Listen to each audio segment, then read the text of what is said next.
Hello friends, मैं रत्नेश वाड़ी हाजिर हूं एक बार फिर आप लोगों के बीच में आपके अपने चैनल अवसरवाला में। तो अवसरवाला में आज हम लेकर के आए हैं 12th क्लास की फिजिक्स। क्या लेकर के आए हैं? 12th क्लास की फिजिक्स। और 12th क्लास की फिजिक्स में हम पहला चैप्टर देख रहे हैं, विद्युत आवेश तथा क्षेत्र। तो विद्युत आवेश तथा क्षेत्र में अभी तक हम लोग 10 क्लास देख चुके हैं लगभग। ये हमारी 12वीं क्लास होगी, 11 देख चुके हैं, शायद 12वीं क्लास है। ठीक है, ओके। तो आज पिछली क्लास में हमने देखे थे किसी भी बिंदु पर विद्युत क्षेत्र की तीव्रता, जो हमारा ना अक्षीय स्थिति में था और ना ही निरक्षीय स्थिति में था। और आज हम क्या देखने आ रहे हैं? Couple on an electric dipole in uniform electric field, मतलब एक समान विद्युत क्षेत्र में रखे विद्युत द्विध्रुवपल बल युग्म या बल युग्म का आघूर्ण। तो हम क्या देखने वाले हैं? ये चीज देखने वाले हैं।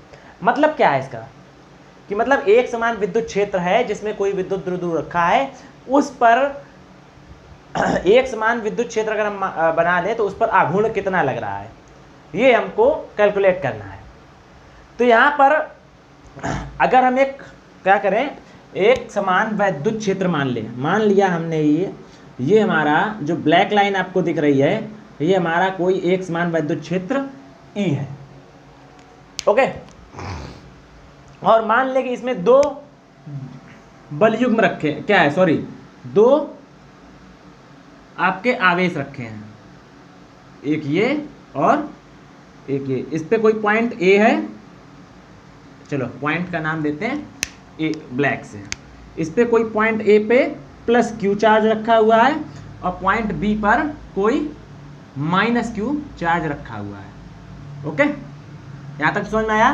मान लिया एक समान विद्युत क्षेत्र ई है जिस पर कोई एक प्लस क्यू आवेश चार्ज इधर रखा है, माइनस क्यू आवेश चार्ज इधर रखा है। और सपोज दैट कि दोनों के बीच की जो दूरी है, ओके, वो क्या है हमारी 2L है। हमने मान लिया कि दोनों के बीच की दूरी जो है हमारी 2L है। ये एक प्लस क्यू चार्ज है और ये माइनस क्यू चार्ज है। तो ये हमारा जो E है, ये क्या है? एक समान विद्युत क्षेत्र E है।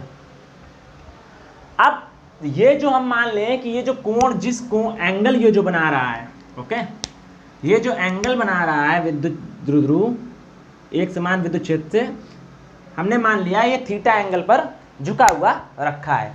और किस कंडीशन में रखा है? ये इक्विलिब्रियम की कंडीशन में रखा है, मतलब संतुलन की अवस्था में रखा है। तो इस प्रकार से इस टॉपिक का मतलब क्या है? यदि हम किसी विद्युत ध्रुव को इस टॉपिक का मतलब क्या है वो समझो। यदि हम किसी विद्युत द्विध्रुव को एक समान विद्युत क्षेत्र में संतुलन की स्थिति में इस प्रकार रखें कि इसमें बल आघूर्ण इस प्रकार रख दें, तो हमें यह ज्ञात करना है कि इस पे बल आघूर्ण कितना कर रहा है। मतलब समझ आया? इस टॉपिक का मतलब ये है कि हम एक विद्युत द्विध्रुव को एक समान विद्युत क्षेत्र में इस प्रकार रखें कि वो थीटा एंगल में रखा, मतलब इस प्रकार रख दें। ओके, तो फिर उसके बाद हमें कैलकुलेशन करनी कि इस पर बल युग्म का आघूर्ण कितना लग रहा है। अब इसमें बल युग्म की आघूर्ण की गणना करते हैं। ओके, एक मिनट, बल युग्म की आघूर्ण की गणना करते हैं। तो बल युग्म के आघूर्ण की गणना करने से पहले हम एक बात देखें कि ये जो माइनस क्यू आवेश है, ये जो हमारा, यहां लिख दें, ठीक है, ये जो हमारा माइनस क्यू आवेश है, ठीक है, ये माइनस क्यू आवेश को ये विद्युत क्षेत्र अपनी तरफ खींचेगा। क्यों? समांतर लाने के लिए। क्या करेगा? ये जो माइनस क्यू चार्ज है, इसको ये विद्युत क्षेत्र, एक समान विद्युत क्षेत्र है जो, इसको ये क्या करेगा? अपनी तरफ खींचेगा समांतर लाने के लिए। और फिर इस पे, और जिसके कारण क्या होगा? इस पर एक बल कार्य करेगा। इधर वो बल की दिशा क्या होगी? इस तरफ, ऊपर की ओर। इस बल की दिशा क्या होगी? इसके समांतर ऊपर की ओर। ठीक है, इसके समांतर इस बल की दिशा क्या होगी? ऊपर की ओर होगी। ठीक, यहां पर एक बल कार्य करेगा और बल की वैल्यू क्या होगी? Q into E। इस दिशा में कार्य करेगा। और यहां पर प्लस क्यू आवेश पर एक दूसरा बल करेगा, वो नीचे की तरफ, इस तरफ कार्य करेगा। ये भी होगा F equal to Q into E। Okay, अब जब हमें इन बीच अब देखो ये दोनों बल मिलकर एक बल युग्म का निर्माण कर रहे हैं, ठीक है, एक कपल बना रहे हैं ना, एक इस तरफ एक उस तरफ, तो ये बल युग्म का निर्माण कर रहे हैं। अब जब इनके बीच हमें बल युग्म का आघूर्ण निकालना होगा, तो बल युग्म के आघूर्ण का फार्मूला क्या होता है, दोनों समांतर बलों में से कोई एक बल, ठीक है, दोनों समांतर बलों में से कोई एक बल और दोनों बलों के बीच की दूरी, बीच की लंबवत दूरी, क्या होता है, दोनों बलों के बीच की लंबवत दूरी। तो यहाँ पर दोनों बलों के बीच की दूरी कितनी है, 2l है, लेकिन ये लंबवत दूरी नहीं है, ये कैसी दूरी है, ये तिर्यक दूरी है। तो हमें इसकी लंबवत दूरी अब ज्ञात करनी है। तो ज्ञात करने के लिए करें क्या, हम इस पर एक लंब डालेंगे। तो इसको देखिए ध्यान से, जो चीज़ नहीं है उसको ब्लैक से करते, ठीक है, इसको हमने इधर नीचे की ओर बढ़ा दिया, ये कोई पॉइंट बी था, और यहाँ से हमने इस पर एक लंब डाल दिया। तो जहाँ पर ये लंब इसको काट रहा है वहाँ पर हमने मान लिया पॉइंट सी है, क्या है, पॉइंट सी। तो अब दोनों बलों के बीच की लंबवत दूरी की अगर हम बात करें तो ये क्या हो जाएगी हमारी, दोनों बलों के बीच की ये लंबवत दूरी जो हो जाएगी वो हो जाएगी ए सी। दोनों बलों के बीच की दूरी, लंबवत दूरी क्या है, ए सी, ठीक है। तो अब हम क्या करें, इसके बीच का बल युग्म का आघूर्ण अगर निकालें, फार्मूला लगाइए, निकल आएगा। अभी हमने क्या बताया कि जो इस पर बल कार्य कर रहा है, ठीक है, इस पर जो फोर्स है वो है Q इंटू ई है, ठीक है, और दोनों के बीच की लंबवत डिस्टेंस जो निकाल दी हमने वो है AC। तो हम अगर यहाँ पर बल युग्म का आघूर्ण निकालें तो बल युग्म का आघूर्ण क्या होता है, हम इसको बल युग्म के आघूर्ण को टाउ से रिप्रेजेंट करते हैं, ठीक है। तो इसको क्या बोलते हैं, tau equal to force into दोनों के बीच की लंबवत दूरी। तो फोर्स टाउ हमें पता है Q इंटू ई इंटू दोनों के बीच की अगर लंबवत दूरी की हम बात करें, दोनों के बीच की अगर हम लंबवत दूरी की बात करें तो वो क्या होगी, AC, ठीक। अब यहां अगर हम AC की वैल्यू की गणना करना चाहें तो हम कैसे करेंगे, AC की वैल्यू करते हैं त्रिभुज ABC में। और एक चीज और देखो, चूंकि ये कोण हमारा थीटा है और ये दोनों समांतर है, तो ये हमारा कोण कैसा हो गया, एकांतर कोण, तो ये कैसा हो जाएगा, थीटा। तो हम बात करें त्रिभुज ABC में, किसमें, त्रिभुज ABC में अगर हम साइन थीटा की वैल्यू निकालें तो साइन थीटा इक्वल टू क्या होता है, लंब AC है यहाँ पे अपान कर्ण आपका AB है। तो अगर यहाँ से हम AC की वैल्यू निकाल लें तो क्या हो जाएगा, AB साइन थीटा, और AB की वैल्यू हमें क्या पता है, 2l पता है। तो AC की जो वैल्यू हमें मिल गई, यहाँ से क्या मिल गई, 2l साइन थीटा।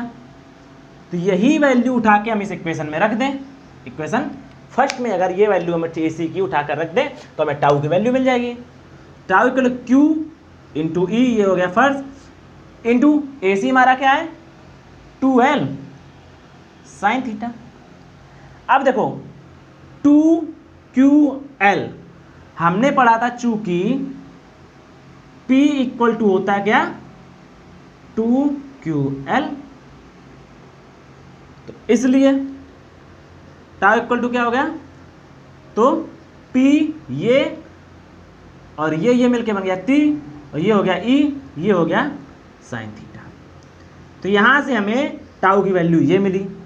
लेकिन अब हम आगे समझते हैं थोड़ा, टाउ की वैल्यू हमको यहां पर मिली क्या, ये, लेकिन आपने दो सदिश का क्रॉस पढ़ा होगा, पढ़ा है, tau equal to P sine theta, और हमने वेक्टर क्रॉस प्रोडक्ट से यह पता है कि दो वेक्टर का जो क्रॉस होता है, क्रॉस प्रोडक्ट होता है, जिसे हम सदिश गुणन कहते हैं, मतलब दो वेक्टर का जो क्रॉस होता है A क्रॉस B, दो सदिश A क्रॉस B, दो वेक्टर का जो सदिश गुणनफल होता है वो क्या होता है, AB साइन थीटा।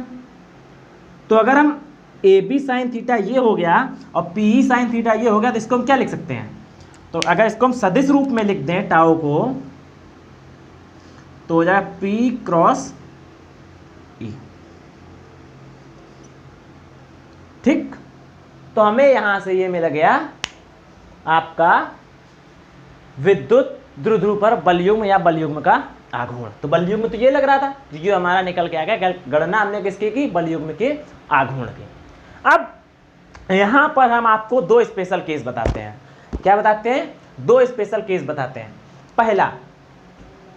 पहला स्पेशल केस ये है कि यदि ये जो थीटा है इसकी वैल्यू 0 कर दें, तो क्या है पहला स्पेशल केस, क्या है, if theta is equal to 0।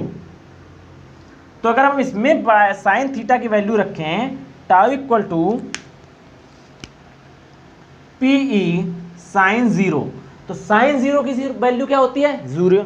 तो ये हमारा पूरा प्रोडक्ट क्या हो जाएगा, टाउ 0। तो टाउ यहां पर क्या हो जाता है, यहां पर टाउ हो जाता है मिनिमम। टाउ मिनिमम कब, जब थीटा इज इक्वल टू 0। ठीक, अब तो ये हो गई हमारी कौन सी, पहली कंडीशन।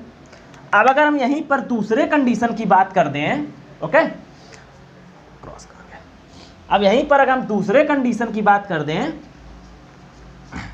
ठीक, दूसरी कंडीशन हमारी क्या बन रही है, second condition, if theta equal to 90 degree.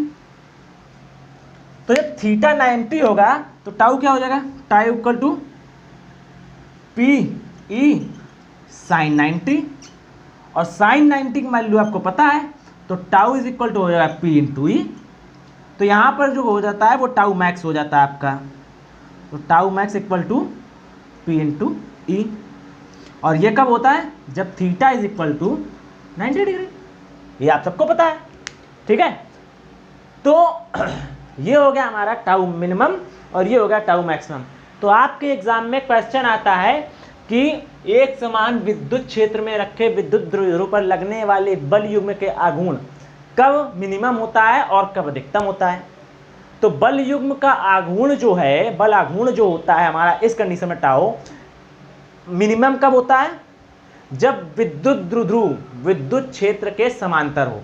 क्या हो, लिख लो, जब विद्युत द्विध्रुव समांतर हो विद्युत क्षेत्र के। क्या होगा, जब विद्युत द्विध्रुव विद्युत क्षेत्र के समांतर हो, मतलब क्या, थीटा इज इक्वल टू 0। तो क्या हो जाएगा, हमारा बल युग्म का आघूर्ण जो है वो 0 हो जाएगा। और अगर इसकी बात करें सेकंड कंडीशन की, तो क्या होता है, सेकंड कंडीशन क्या है, जब विद्युत द्विध्रुव, ठीक है, विद्युत द्विध्रुव लंबवत हो विद्युत क्षेत्र के। ठीक है, मतलब that mean theta is equal to 90 degree. ये कंडीशन है 2। तो यहाँ पर क्या हो जाता है, टाउ मैक्सिमम हो जाता है, और यहाँ पर क्या हो जाता है, टाउ मिनिमम हो जाता है आपका। ओके, तो ये था आज का टॉपिक हमारा, एक समान विद्युत क्षेत्र में विद्युत द्विध्रुव पर बल युग्म का क्या होता है, इस बारे में हमने आज देखा। ठीक है, और बहुत अच्छा टॉपिक है। आपके क्वेश्चन आता है, 1-2 क्वेश्चन तो यहाँ से बन सकते हैं आपका। ठीक है, ये आपके जेई नीट वगैरह में पूछा जाता है क्वेश्चन। ठीक है, उसके बाद ये आपके इंटर में पूछा जाता है। और बल आघूर्ण का ये जो फार्मूला था, बल युग्म का आघूर्ण का फार्मूला लिख दूं यार,